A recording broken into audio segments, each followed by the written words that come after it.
तो देखिए, आज हम लोग डिस्कस करेंगे properties of electric field lines. ठीक है, तो फील्ड लाइंस बनाना लगभग सबको बनने लगा होगा। कई सारे केसेस हमने डिस्कस भी कर लिया है, तो ज़्यादातर सिंपल केसेस को तो आप बड़े आसानी से डील कर लेंगे। पर आज के लेक्चर के बाद आप कितना भी कॉम्प्लेक्स सिचुएशन क्यों ना हो, मेरे हिसाब से आप डील कर ले जाएंगे बड़े आसानी से, है ना। तो देखिए, प्रॉपर्टीज को डिस्कस करते हैं। तो इसमें पहला जो प्रॉपर्टी है जो आप देख रहे हैं, the field line starts at positive charge and terminate at negative charge. इसका क्या मतलब है? अगर आपने पुराने लेक्चर्स याद हो तो ये केस हमने डिस्कस किया था। देखिए, पॉजिटिव पॉइंट चार्ज और नेगेटिव पॉइंट चार्ज, ये दोनों केस आपने ड्रॉ किया था, याद है? तो देखिए, इस केस में आप देखिए जो पॉजिटिव चार्जेस हैं, है ना, तो आप देख सकते हैं कि इस केस में ऐसा नहीं लगता है कि जो पॉजिटिव चार्ज है वहां से इलेक्ट्रिक फील्ड लाइंस जो है वो निकल के बाहर जा रहा है। कितने लोग समझ रहे हो मेरी बात? इस केस में, पॉजिटिव चार्ज के केस में, ऐसा लगता है कि पॉजिटिव चार्ज से इलेक्ट्रिक फील्ड लाइन निकल के बाहर की तरफ जा रहा है ना। यानी कि फील्ड लाइंस पॉजिटिव चार्ज से जनरेट हो रहा है, पैदा हो रहा है, बॉर्न हो रहा है ना। इसीलिए पॉजिटिव चार्ज को कहा जाता है source of electric field lines. क्या कहते हैं हम? Source of electric field lines. Source क्यों बोलते हैं? क्योंकि ऐसा लगता है हमें यहां से शुरू हो रहा है, इसका जो ओरिजिन है वो पॉजिटिव चार्ज है। Am I clear? ठीक उसी वजह से जो नेगेटिव चार्जेस होते हैं, नेगेटिव चार्ज जो आप देख रहे हो, इसको बोला जाता है sink of electric field lines. क्या बोलते हैं हम? Sink of electric field lines. वजह बड़ा सिंपल है। सिंक या मैंने मतलब होता है जाके जहां पे टर्मिनेट होता है ना। तो हमें ऐसा लगता है कि जो फील्ड लाइंस हैं वो सबके सब जाके कहां पे खत्म हो रही है, बताओ? नेगेटिव चार्ज में जाके खत्म हो रही है। Am I clear? इसलिए जो नेगेटिव चार्जेस होते हैं उसको बोलते हैं sink of electric field lines. Am I clear? Positive charge से ऐसा लगता है फील्ड लाइंस जनरेट हो रही है, पैदा हो रही है, इसीलिए पॉजिटिव चार्ज को source of electric field lines बोलते हैं। और जो नेगेटिव चार्ज होते हैं वहां पे फील्ड लाइंस आके खत्म हो रही होती हैं, इसलिए इसको sink of electric field lines कहा जाता है। Am I clear? मेरे ख्याल से सबको समझ में आ गया होगा, ठीक है ना। तो इसीलिए कहा गया है the field lines starts from positive charge, ये देख रहे हो आप। और जबकि एंडिंग कहाँ पे बोला जा रहा है आपके नेगेटिव चार्ज पे आके क्या हो रहा है? टर्मिनेट हो रहा है। ठीक है, सबको समझ में आया? क्लियर है ना? अच्छा, देखिए इसके बाद सेकेंड पॉइंट देखिए क्या कहता है, the field lines are continuous, है ना। अब इसका क्या मतलब है, ये समझना जरूरी है थोड़ा सा कि कंटिन्यूअस का मतलब आप जानते हो, जैसे साइन का ग्राफ आपने पढ़ रखा है, साइन थीटा कॉस थीटा, है ना। तो एक मिनट, हाँ देखो, तो ये हो गया तुम्हारा पहला वाला, सबको प्रॉपर्टी समझ में आ गया होगा, ठीक है ना। तो अब चलते हैं सेकंड वाले में। अबे यार, चलता क्यों नहीं है?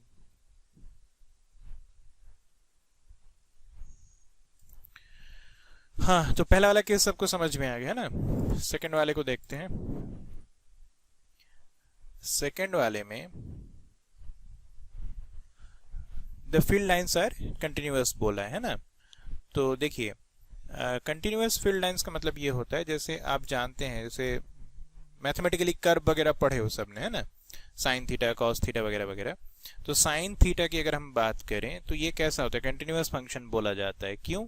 क्योंकि देखो, ये बीच में कहीं पे भी ये ब्रेक नहीं होता है। जैसे साइन थीटा अगर आप ऐसा ऐसा चलता रहता है तो कहीं पे भी ब्रेक होता हुआ आपको नहीं मिलेगा, ठीक है। जबकि टेन थीटा का जो कर्व होता है वो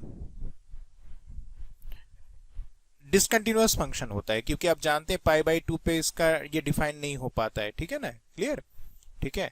तो ठीक उसी तरीके से जो इलेक्ट्रिक फील्ड लाइंस होते हैं उसको बोला जाता है कंटिन्यूअस कर्व। क्यों? क्योंकि जैसे पॉजिटिव चार्ज होगा और ये मान लो नेगेटिव चार्ज है, तो पॉजिटिव से शुरू होगा, नेगेटिव तक जाके खत्म होगा। तो जब शुरू होगा और जब खत्म होगा, इस बीच में कहीं पे भी ये ब्रेक नहीं होगा। कितने लोग मेरी बात समझ रहे हो? ऐसा नहीं हो सकता इलेक्ट्रिक फील्ड लाइंस की ऐसा जाए और अचानक से हवा में यहाँ पे कुछ ना हो, फिर यहाँ से जाके यहाँ जाके खत्म हो जाए। कितने लोग मेरी बात समझ रहे हो? क्लियर? तो इलेक्ट्रिक फील्ड लाइन ऐसे बीच में ऐसा नहीं हो सकता है, बीच में कहीं पे क्या हो, ब्रेक डाउन हो जाए, खाली दिखाई पड़े। Am I clear? ठीक है ना? इसीलिए इलेक्ट्रिक फील्ड लाइंस कैसे कर्व हैं? कंटिन्यूअस कर्व्स हैं। ठीक है? क्लियर? तो ये हुआ सेकंड पॉइंट। थर्ड आपके लिए जो आता है, थर्ड पॉइंट, वो क्या कहता है? देखिए, वो कहता है कि जो आपके इलेक्ट्रिक फील्ड लाइंस जो है, ये बहुत जरूरी है, never intersect with each other. अब ये क्यों आया, समझिएगा, बड़ा सिंपल सा फंडा है। जो इलेक्ट्रिक फील्ड लाइंस है बेटा, वो एक्चुअली में कहां से आया था, याद करो। हमने ये कंसेप्ट लाया ही क्यों अपने स्टडी में? तो याद करिए, इसलिए लाया था कि इस लाइन के ऊपर किसी भी पॉइंट पे अगर हम टेंजेंट ड्रॉ करेंगे तो वो क्या बताएगा? इलेक्ट्रिक फील्ड इंटेंसिटी का डायरेक्शन बताएगा। कितने लोगों को याद आ गया? इलेक्ट्रिक फील्ड के डायरेक्शन बताने का काम कौन करेगा? किसी भी फील्ड लाइंस के ऊपर किसी पॉइंट पे जो हम क्या बनाएंगे? टेंजेंट। ठीक है ना? अब अगर दो लाइन अगर इंटरसेक्ट कर जाएगा तो हमारे लिए क्या मुसीबत है, वो देखिए। अगर इंटरसेक्ट किया दो लाइन, है ना, तो देखिए हमारे सामने एक मुसीबत है। वो मुसीबत ये है कि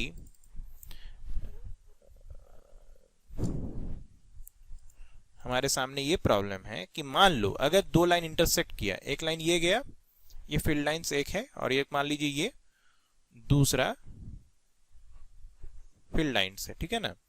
अब आपको पता है कि इस पे टेंजेंट जो है इलेक्ट्रिक फील्ड लाइंस बताता है, के डायरेक्शन बताता है।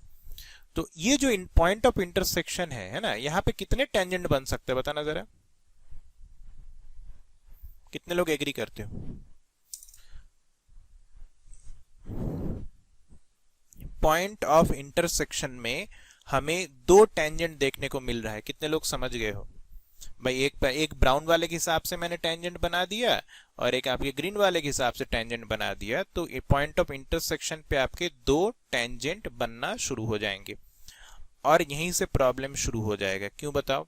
जैसे ही आप दो टेंजेंट ड्रॉ करोगे, आप इलेक्ट्रिक फील्ड इंटेंसिटी एक वेक्टर क्वांटिटी होता है, और किसी भी वेक्टर के कितने डायरेक्शन होते हैं बताना जरा। ऑफ कोर्स एक यूनिक डायरेक्शन होगा। वेक्टर का डेफिनेशन ही यही होता है कि उसका मैग्नीट्यूड होता है और उसके पास यूनिक डायरेक्शन होता है। तो अब आपके लॉजिक के हिसाब से कितने डायरेक्शन इलेक्ट्रिक फील्ड के हो गए उस पर्टिकुलर पॉइंट पे? दो। कितने लोग समझ रहे हो? At the point of intersection, we will find two different direction of electric field intensity at a given point, which is not possible. Electric field के कोई एक ही डायरेक्शन होगा किसी एक पॉइंट पे, दो अलग अलग डायरेक्शन तो पॉसिबल है नहीं। हेंस इसका मतलब क्या हुआ? कभी भी दो इलेक्ट्रिक फील्ड लाइंस एक दूसरे को काटेगा नहीं। कितने लोग एग्री कर गए हो? Never two electric field lines will intersect with each other. Am I clear? सबको समझ में आ गया?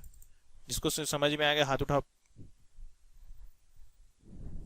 ठीक, तो ये हो गया कहानी। अगला है हमारे पास, नेक्स्ट पॉइंट देखिए क्या दिया हुआ है। In the region of strong, ये एक इंपॉर्टेंट पैरामीटर है, इसके आधार पे आपसे कई बार एग्जाम में एक आध नंबर का ऑब्जेक्टिव सवाल भी पूछा जा सकता है। ध्यान से देखिए। In the region of strong electric field lines are very close to each other, whereas the region with weak electric field lines are far. इसका मतलब क्या हुआ? इसका मतलब बड़ा सिंपल सा है, कुछ लोगों को चमक ही गया होगा। देखिए इसका मतलब ये है, ये कहने की कोशिश की जा रही है कि जहां पे फील्ड लाइंस एक दूसरे के ज्यादा नजदीक में होंगे, वो इस बात को रिप्रेजेंट करेगा कि वहां पे फील्ड इंटेंसिटी का जो स्ट्रेंथ है, जो ताकत है वहां पे इलेक्ट्रिक फील्ड का, वो ज्यादा है। देखो, एक पॉजिटिव चार्ज के वजह इलेक्ट्रिक फील्ड लाइंस कैसा बनाते हो? ऐसा ही बनेगा ना। Positive line, positive point charge की वजह से तो इलेक्ट्रिक फील्ड लाइन ऐसा ही बनता है। ठीक है, ऐसा बनता चला जाएगा, है कि नहीं? एक दूसरे को काटेगा नहीं, ध्यान रखिएगा, इस बनाते समय ध्यान रखिएगा। एक दूसरे को इंटरसेक्ट नहीं करेगा। उसके पीछे का कहानी आपको समझा चुका हूं, तो आइंदा ध्यान रखिएगा ये गलती ना हो बनाते समय। अब देखिए कितने लोग एग्री कर रहे हो। मैं अगर यहाँ पे एक रिंग बनाऊं, एक रिंग मैं यहां बना रहा हूं, ठीक है, और सेम साइज का रिंग एक मैं यहां बना रहा हूं, एग्जैक्टली सेम साइज का, ठीक है। गौर से देखो, एक रिंग का नाम मैं दे देता हूं, चलिए कुछ ए, और ये रिंग है बी। कितने लोग एग्री करते हो ए रिंग के अंदर से ज्यादा लाइन पास हुआ है? ए रिंग के अंदर से ज्यादा लाइन पास हुआ है। गिन के देखो, 1 2 3 4, 4 लाइन उसके अंदर से निकला है। कितने लोग एग्री कर रहे हो? सबको समझ में आया फिगर? 3 डायमेंशनल में सोचो, मैंने इसे रिंग रख दिया है, तो कितने ऐसे रिंग जैसे हमने रख दिया इस तरह से गोल, तो 4 लाइन इसके अंदर से जा रही है, समझ रहे हो? 4 लाइन इसके अंदर से गया है, क्लियर है? जबकि जो बी वाला रिंग है, देखिए जरा, उसके अंदर से कितना लाइन गया है?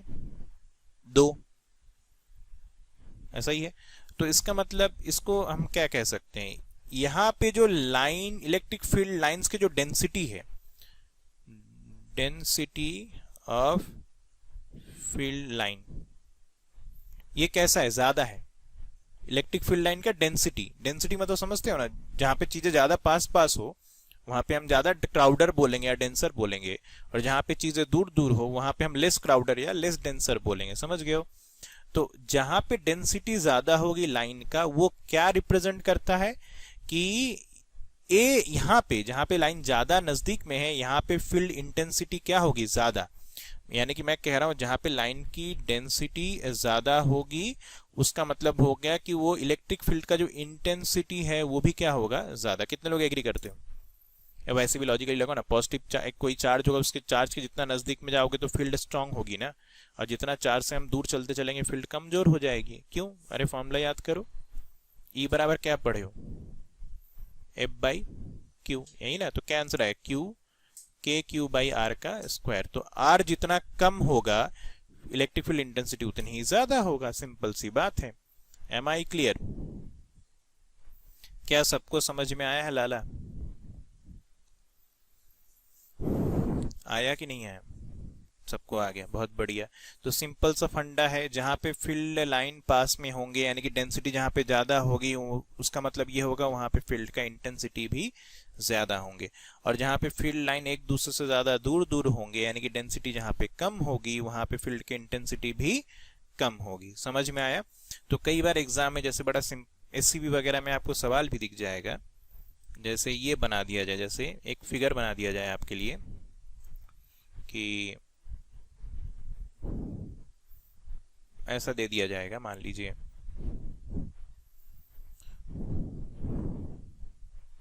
इस तरीके से बोल देगा किसी वजह से जो फील्ड लाइंस है वो इस तरीके का है, ठीक है ना?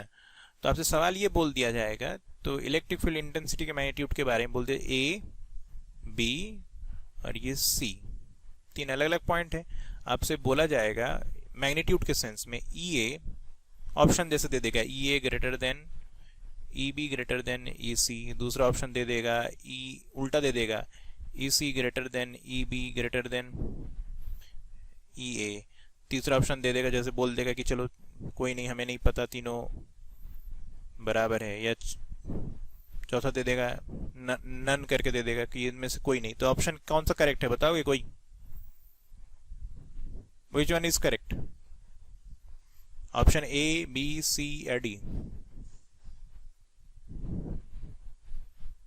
कोई जवाब किसी का भी? किसी के पास जवाब नहीं है?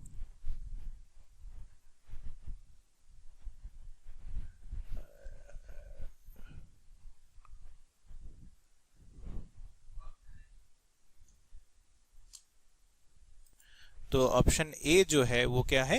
करेक्ट है। समझ में आया सभी को?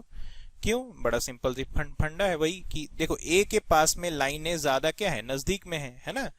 और जैसे जैसे आप सी के पास में गए हो तो लाइनें क्या हो गई हैं? दूर दूर हो गई हैं। तो लाइनें दूर दूर मतलब डेंसिटी कम, और जहां पे डेंसिटी कम वहां पे फील्ड की इंटेंसिटी की ताकत भी कम। याद रहेगा सबको? तो सबको यहाँ तक कहानी क्लियर है, ठीक है ना। आगे बढ़ते हैं, चलो नेक्स्ट पॉइंट पे हमारे। नेक्स्ट जो हमारे पास पॉइंट है वो आप देख रहे हो, क्या दिया है बताओ। In the region of uniform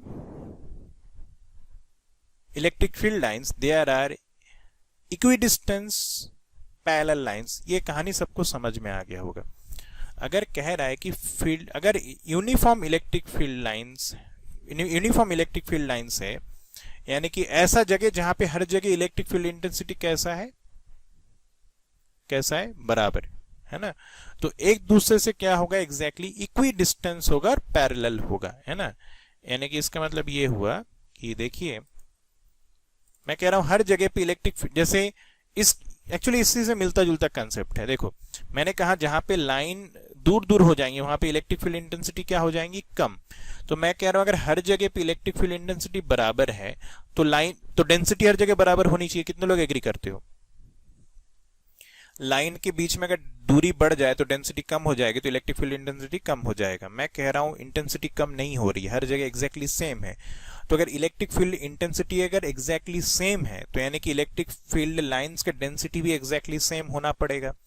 और सेम इलेक्ट्रिक फील्ड डेंसिटी होने का मतलब ये हुआ कि एक लाइन दूसरे लाइन के एग्जैक्टली क्या होना पड़ेगा, पैरेलल। कितने लोग समझ गए हो, है ना। सबको समझ में आया। ऐसे स्थिति में देखो हर जगह पे इलेक्ट्रिक फील्ड लाइंस की डेंसिटी एग्जैक्टली सेम होंगी, और जब इलेक्ट्रिक फील्ड लाइंस की डेंसिटी सेम है इलेक्ट्रिक फील्ड की इंटेंसिटी भी हर जगह सेम है। तो यूनिफॉर्म के केस में ये हमें देखने को मिलेगा। कितने लोग समझ गए। तो इस केस में आप समझ गए होंगे, अगर सवाल दिया जाता है वैसे ही, अगर कोई पॉइंट ए है, कोई पॉइंट बी है, कोई पॉइंट सी है, तो इसका जवाब क्या होता है, कौन सा ऑप्शन करेक्ट लिखना पड़ता है, ई ए बराबर ई बी बराबर ई सी। कितने लोग एग्री कर गए हो, ठीक है। तो इस केस में ये ऑप्शन करेक्ट होगा, ठीक। नेक्स्ट पॉइंट पे चलते हैं। नेक्स्ट पॉइंट क्या कहता है बताओ। The field lines are always normal to the surface of the conductor. ये बहुत इंपॉर्टेंट एक और पैरामीटर है, इंपॉर्टेंट क्या सारे हैं, आपको सभी पता होना चाहिए। Electric field lines are always normal to the surface of the conductor. अब इसका मतलब क्या निकला वो समझते हैं अंतिम पॉइंट का। देखो भैया कि अगर कंडक्टर है, कोई भी कंडक्टर है, मान लो एक ये मान लो हमारे पास एक कोई लोहे का डब्बा है मान लो, है ना। और इसमें मैंने दे दिया है कौन सा चार्ज, मान लीजिए पॉजिटिव चार्जेस दे दिया है, ठीक है ना। तो आप जानते हैं, ये बता चुका हूं, पॉजिटिव चार्ज में सारे चार्ज कहाँ आ जाता है कंडक्टर के स्थिति में, इसके सरफेस पे, ठीक है ना। तो सारे चार्ज इसके सरफेस पे आ गया होगा अगर ये कंडक्टर है तो। कितने लोग एग्री करते हो, है ना। इसके सरफेस पे आने के लॉजिक मैं आपको समझा चुका हूं। एक दूसरे से मैक्सिमम दूर भागने की कोशिश कर रहे होंगे चार्जेस, क्योंकि एक दूसरे को रिपेल कर रहे होंगे। तो नतीजतन ये सारे कहां पे आके अटक गए होंगे, इसके सरफेस के ऊपर आके बैठ गए होंगे, है ना। इलेक्ट्रिक फील्ड लाइंस जो होगा वो हमेशा ही क्या होगा, ये जो कंडक्टिंग बॉडी होगा ना, ध्यान रखिएगा, हाँ